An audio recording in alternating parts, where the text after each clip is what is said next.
জাতীয় এবং সংগঠনের বৃন্দ, আসসালামু আলাইকুম।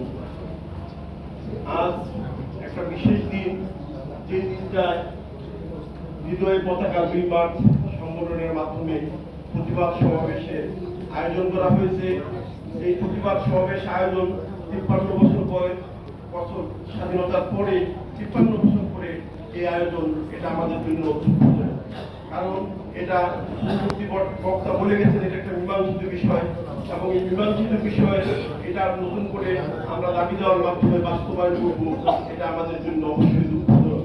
বর্তমান যে অন্তর্বর্তীকালীন সরকার আছে, নিশ্চয়ই সেই অন্তর্বর্তীকালীন সরকার অতীতের সমস্ত ভুলভ্রান্তি, ইতিহাসের যত অমীমাংসিত যে বিষয়গুলো আছে এটারও সংস্কার করবেন।